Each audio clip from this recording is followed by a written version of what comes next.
Trevor, welcome back to Eastleigh Football Club. Talk to us about where your journey started at what was then Swaythling Athletic. Well, it all started in about 1962, I think, when I joined. I used to play for my old school side, which was Aldersonians, and we actually played Swaythling twice in the Senior Cup final, and we actually won them both times. But then I did know some of the Eastleigh staff, like Tony Haley, John Sampson, Derek Brooks. I did know them from meeting them, playing against them several times. But I decided to join in about 62, I think. I'm not exactly sure of the date, but thereabouts. And I came up here, and Frank New was in charge at the time. He was manager. I think another chap who's probably about the same era as me, as Gordon Moody, was the goalkeeper. And we joined virtually the same year, I think. But in those days, it was very primitive to what we've got now. We only virtually had a small dressing room with a treatment room and a bath, and the toilets, obviously, in the dressing room. There was a tea hut next to us, and obviously opposition with the other side of the corridor. But the pitch was the other way round. It was 90 degrees to this, and it was about 30 yards out from where the clubhouse is now. And it was all open space. It was 10 acres, but it virtually was 10 acres field.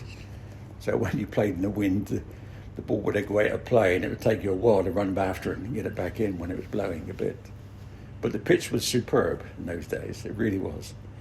And Nobby Raw used to do the pitch itself, and he looked after it very well. And he was an ex-player. I think he played for Bournemouth, and somebody did his knee and finished him off.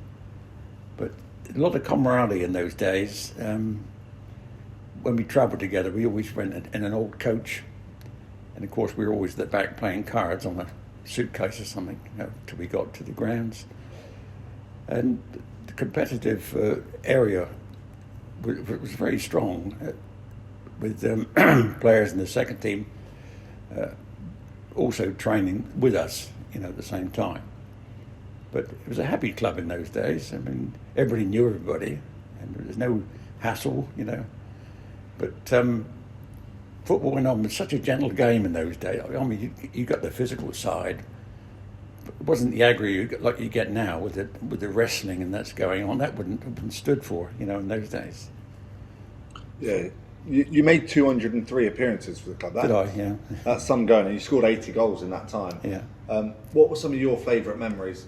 Whether it's a specific match, specific players that you played with, what are some of your memories that last for you? Well, funny enough, it was not a league match that brings back memories. Back in the mid-'60s, there was a television programme with the TV All-Stars, with ex-pros playing against other sides. It's like a charity event.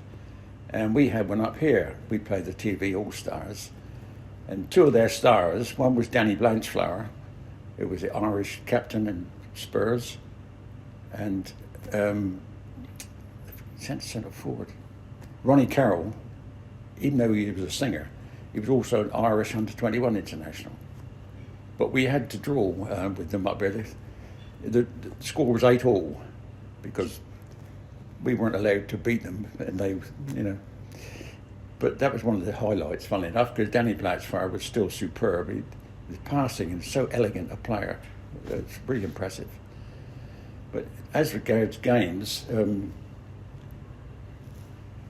travelling away was one of the highlights, really. Going to the Isle of Wight to play against Newport and Cowes, they were good sides, and Fareham, up to Andover, Basingstoke. You got all round Hampshire, which was good because you met up the same players time and time again, and you got to know them, But it was happy times, really.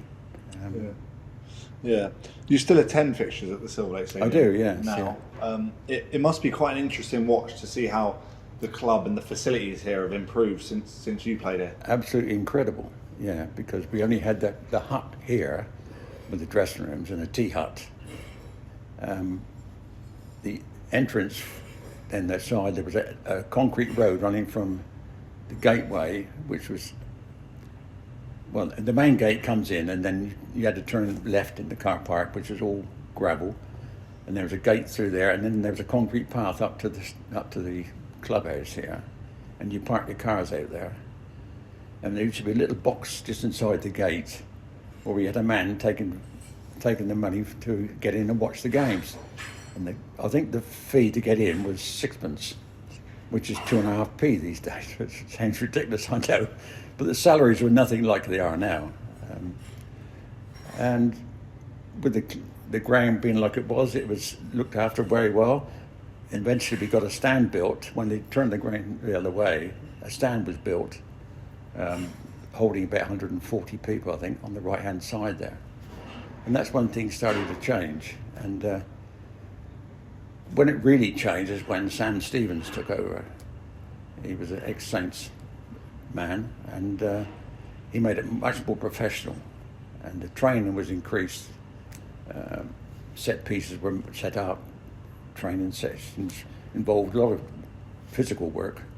And we all got fitter and fitter, and that became a good side. Because am I right in thinking that you mentioned Sam Stephen there wasn't a manager before him, there was almost like a committee of people who kind of ran it, and Sam Stephen may have been the first person who sort of took on that kind of manager role and really, stepped it up. Or yes, that's true. I mean, the team was picked on a Thursday night generally.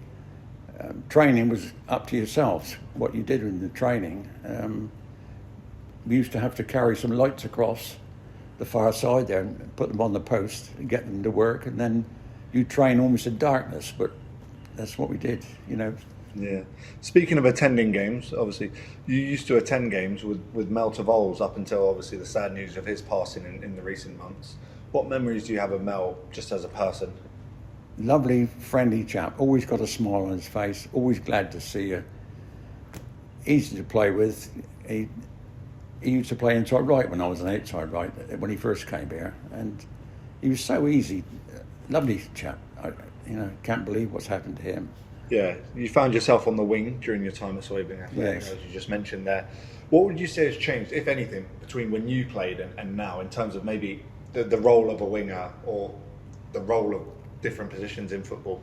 Yeah, well, in those days, the winger was expected to get down the line, generally right to the baseline, and cross it to a decent-sized centre-forward.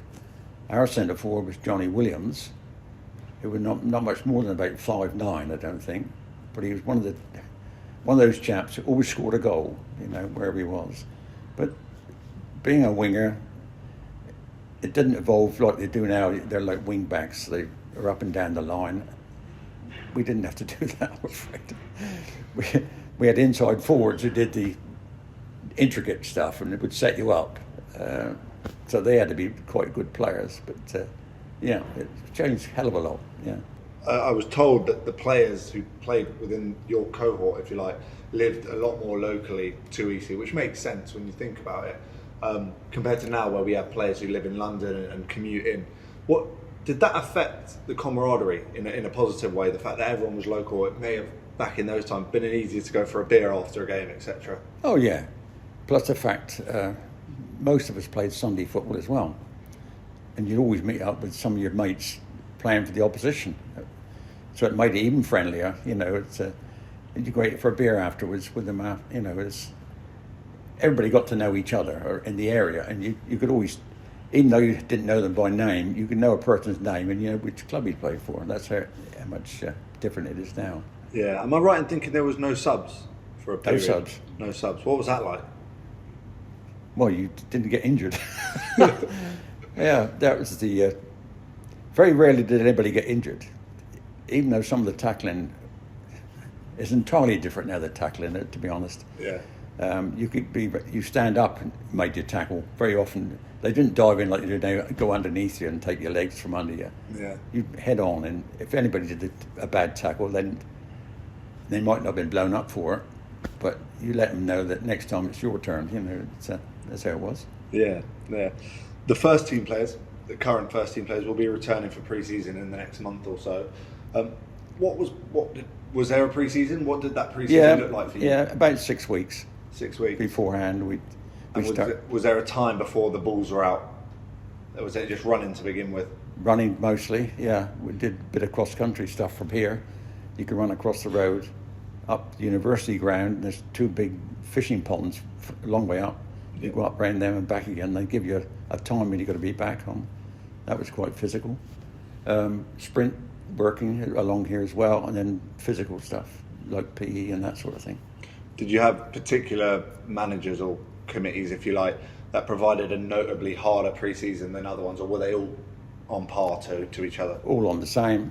It was the same people year after year, and you knew what you expected. Yeah. In the early days, when I first came here, I found the training extremely hard because a chap called Peter Haley, sorry. Tony Haley was on this committee, but Peter Haley, he'd been across and watched Brazil work, doing training. And he tried to install it up here when we were fresh. It was a bit too much for us here. Yeah. Away from football, I hear that you play bowls regularly at the moment. How's that going? Yeah, bowls, it's on hold at the moment. Friends, I'm afraid, are not very well. Right. I played cricket till I was 50, locally, and abroad as well. I played not abroad, but away. I played for Southampton Touring Club, and we travelled. All our games were away. We go to Wembley and Hounslow and Bath, Bristol, Swindon, all over the place. We had a very good side, to be honest. So still enjoying staying fit, staying healthy. Yeah. Good. And just finally, the players will be returning back in for next season. What advice would you give to them, based on your experience from your playing days? What advice would you give to the group of lads? Just remember who you're playing for, the first thing, and you've got to enjoy what you're doing. And they are your friends. You're trying to help them with their side of the game, and as well as your own. And the more you put into it, the more enjoyable it's going to become. Perfect. Thank you, Trevor. Yeah.